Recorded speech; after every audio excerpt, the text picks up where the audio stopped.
muggy day. Sky's gloomy, air's all wet.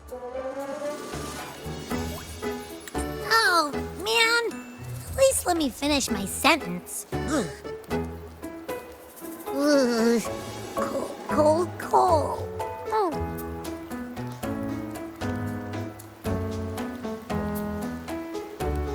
All right. I'm famished. We barely had a bite sprinting all the way here from Ragusa. Whoa! Pinch me! This is a feast and a half!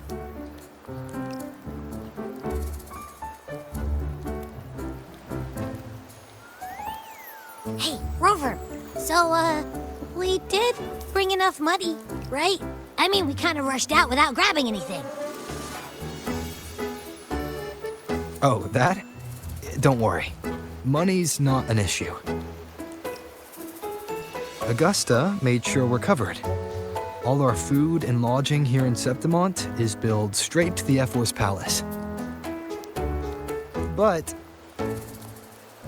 I think the owner might have overdone it a little. Ha!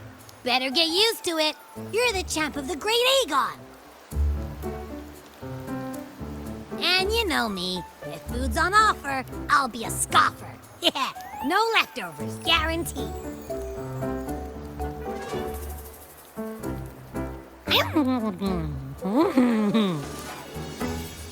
Free stay, free meal. This effort really knows how to treat guests. Maybe we should, hang around a bit longer.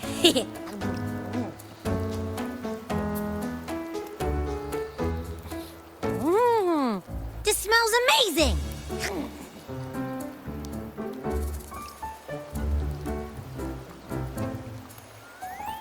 Abby, what do you think Imperator wants me to find? If Cardathea's right, the last clues should be somewhere on the Sanguis plateaus. We're so close to the finish line, just one step away. But our pace is slowed. Relax. We're already back in Septimont. What's the rush? I remember Lupa said there's this weird blight cloud hanging over the Sanguis plateaus.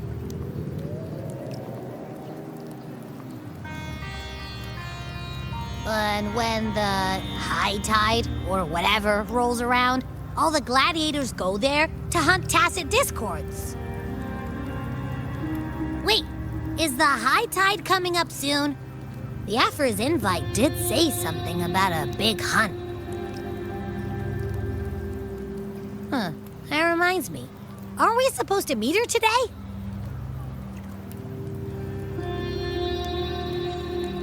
A messenger came this morning.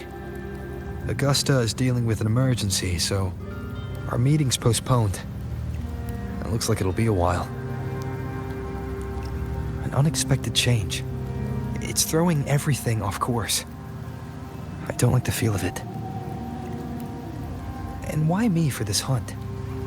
If it's about the Great Aegon, the messenger said none of the other gladiators were invited.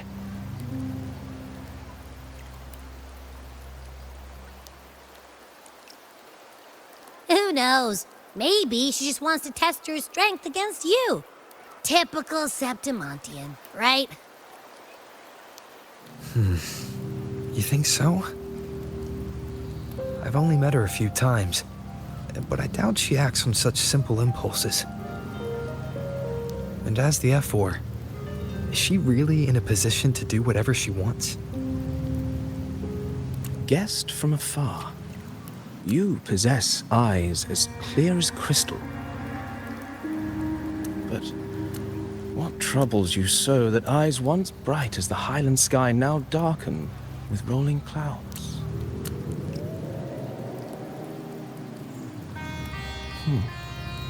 A warrior who walks the blade's edge does not falter over trifles. The clouds, if I may guess, are cast from the throne. At the peak of Capitolini Hill, beneath the pale walls of the Ephes Palace, secrets lie buried. And the most intricate among them are those born from the pursuit of power. Even one as honorable as the Epher must learn when to be ruthless. In Septimont, a city forged in iron and blood, anyone who seeks the throne without knowing the cost is no better than a lamb marching to the butcher's knife.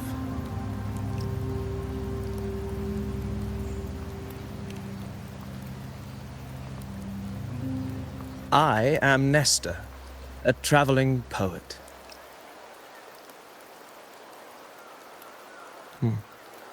The rains in Septimont never seem eager to leave this season. So then.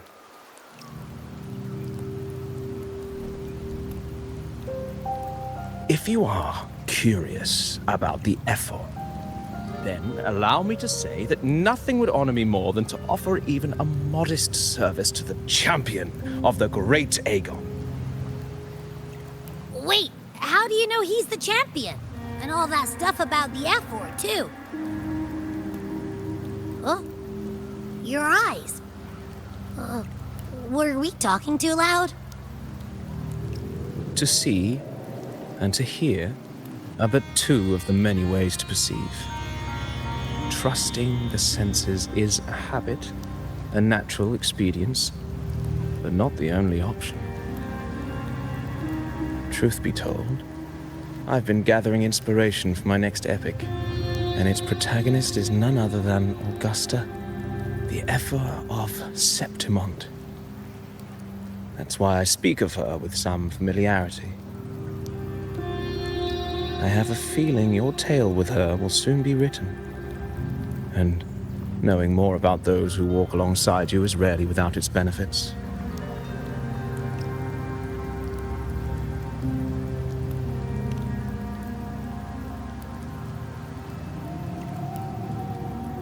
Augusta.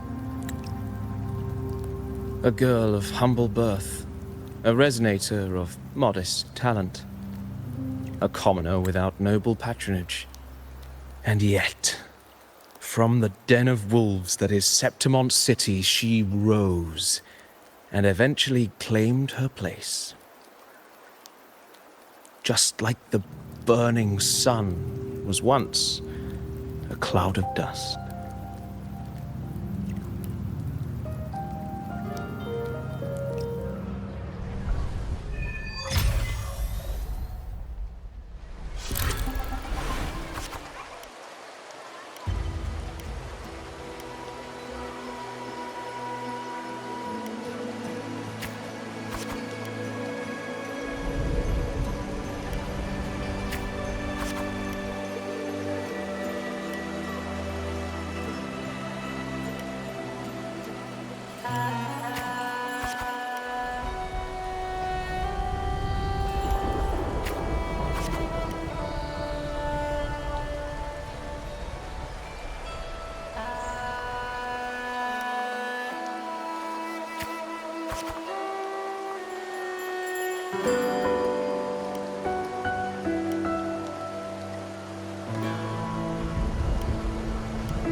fail enough times, and you might eventually succeed.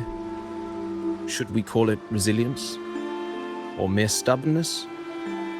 Or perhaps, for a girl who has lost everything, there was never a second option. She had no one to trust but herself, and naught but a blade to hold. And yet, as the first stanza of an epic, this is nothing extraordinary. Since the lament, across the scorched lands of Solaris, I've heard this story repeat itself, again and again. Greatness. Yes, our era has certainly seen it. But true greatness is never found on the first page of a story. Courage, glory, and honor. Such immortal virtues have been etched in tablet and stone. They are never forged overnight. Light as a thread, elusive as the wind, they weave themselves into every twist of fate, tangling with every insignificant choice we make.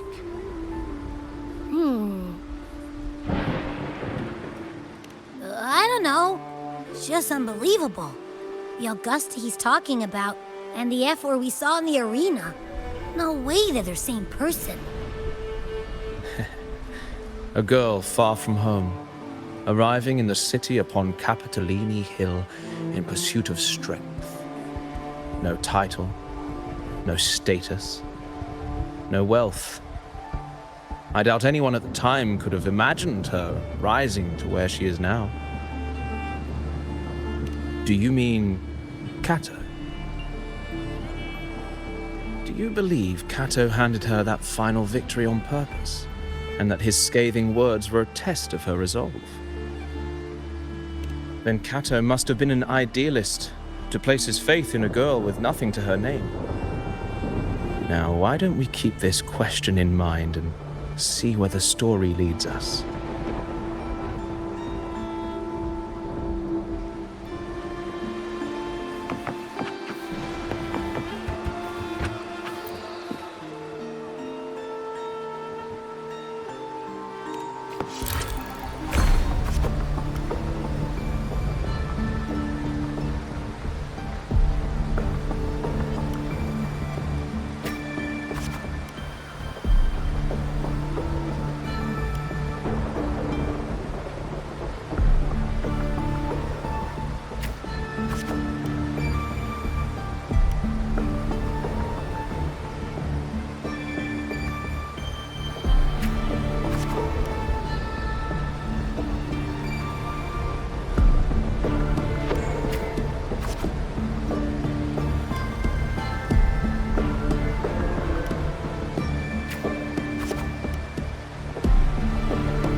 merely the rough shape of a short epic. This is all I can offer about the Ephor.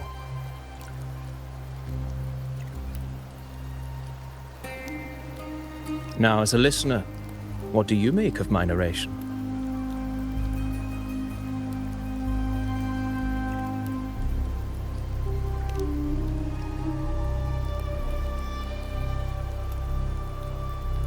I appreciate your kind words, my generous listener.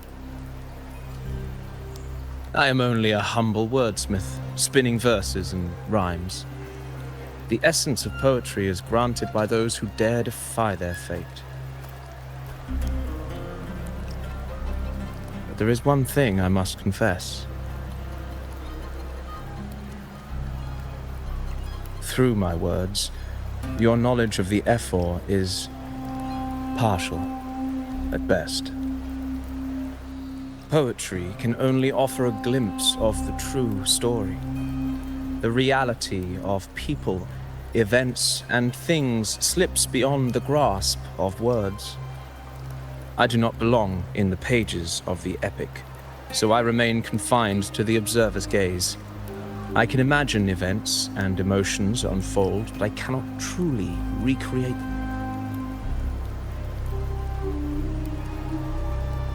Here's some advice for you, though I hesitate to call it such. If you want the truth of a story, step into it. Become part of it. The opportunity stands before you now. As I've said, the tale between you and Augusta, the hero of Septimont, is only now turning its next page.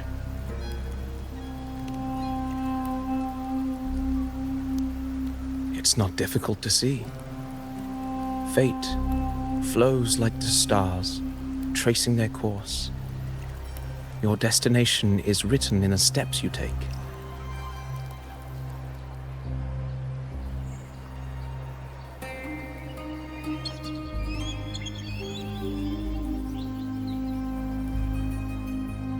The rain is passing. I hear it ceasing its symphony upon the earth. It is time for farewells.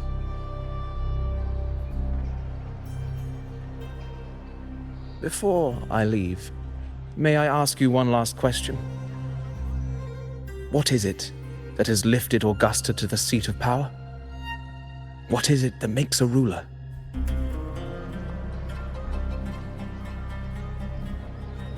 Well, I'd say strength. Let's be real. There's no way Augusta could have passed those trials without strength. Rover, what do you think?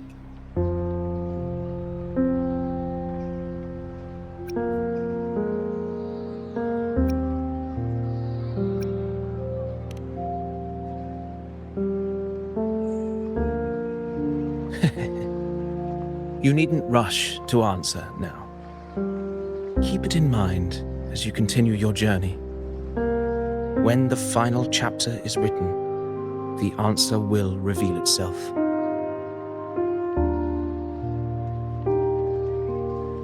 Farewell, my friend. Our paths crossed by fate and by chance. Soon, after this brief encounter, everything about me will be gone with the wind. But you, your epic continues.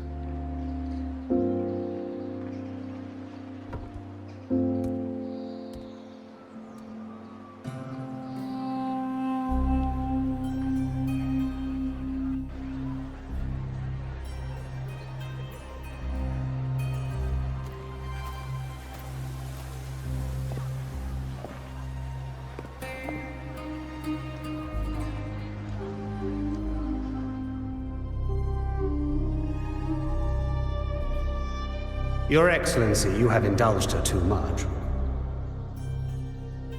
As the priestess, Iuno is far too unruly in both action and word. It's a disgrace to her title. Indeed. she entered the palace unannounced, uninvited, and with no decorum. A blatant affront to the authority of the palace. Same as always. Senators, all she crossed was a doorway. One too insignificant to carry the weight of our authority, or defend anyone's fragile pride. Let us not forget, it is not the walls of Capitolini Hill that command fear. It is my will, my sword, and our relentless conquest. I know your fear.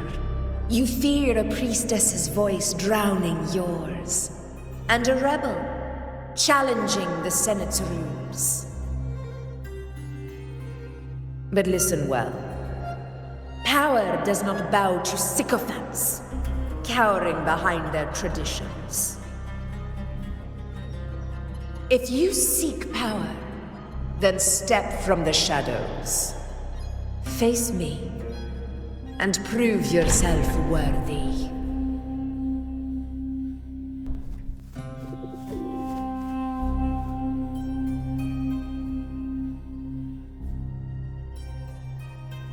Took you long enough, Augusta.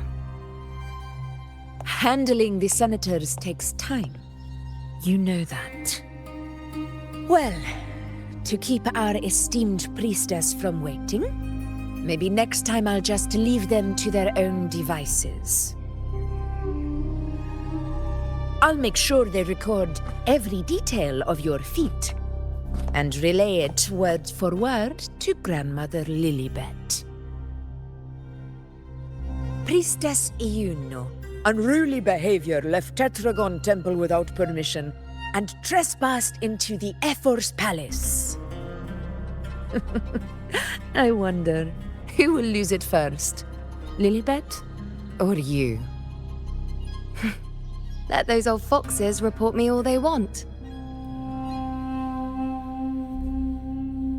If they step into the tetragon left foot first, I'll shoot the left. Right foot first, I'll shoot the right. Hey, I'm with you on that one. The Senate should be reminded now and then that the Tetragon's kindness is not a reason to take Priestess Iuno lightly.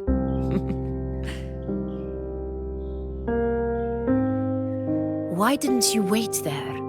I had everything handled. We depart for the hunting ground tonight. If anything changed, you could have reached me by my terminal. You didn't need to come all the way here. I want you free of duty until that day arrives. You're overthinking it, Augusta. I'm here to see that person. Grandmother Lilibet said his fate is one of unknowable void. Sounds intriguing enough to make time for.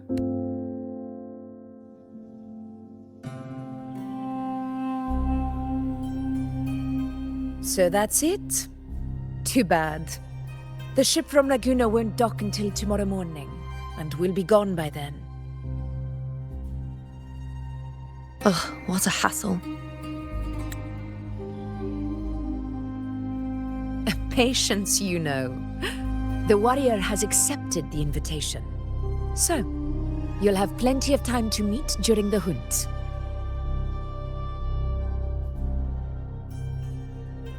Is there something else you want to say? I read Grandma Lilibet's book of prophecies. The hunt and our plan, neither end well. Are you sure we should go through with this? Risk does not trouble me. Peril simply requires greater strength. But really, when did you start caring about the temple's traditions?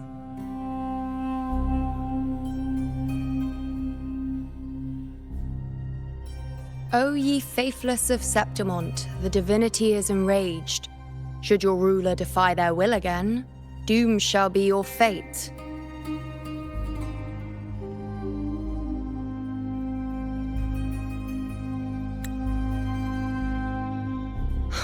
Lately, I've been hearing murmurs from the nobles again about the ancient prophecy from Raguna. I will admit, those words once carried weight.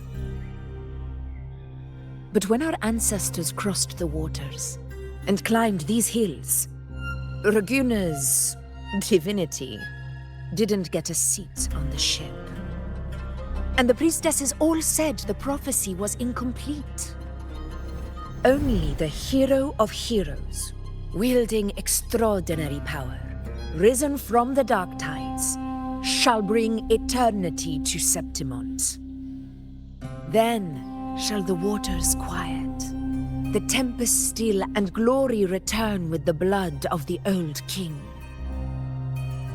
Do not forget, this is the other half of the prophecy. Fabius, Attilius, Valeria, one after another, these heroes have saved Septimont from the brink of ruin. As long as a hero stands, no disaster can break this eternal city. What if this time is different? What if ruin is our fate? Then I will sever that fate with my blade.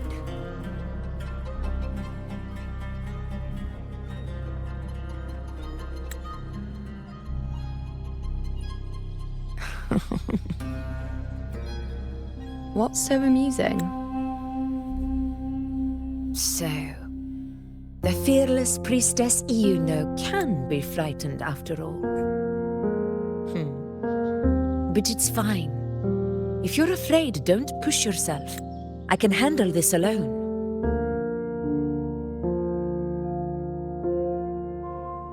Most revered priestess, wait for me in the temple. I shall return victorious. Frightened. Me? If anything, it's you, trying to shut me out and face it alone. Fine. Go ahead. You'll come back to me sooner or later. That I can't deny. I knew it. So you do need me for this hunt. Thank you. You know.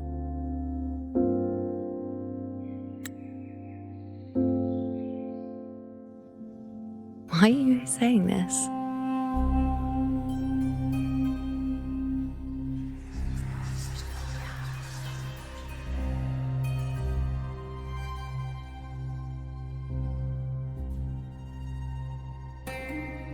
The storm is coming. Come, you know, my friend. The best way to greet a storm is to walk straight into it.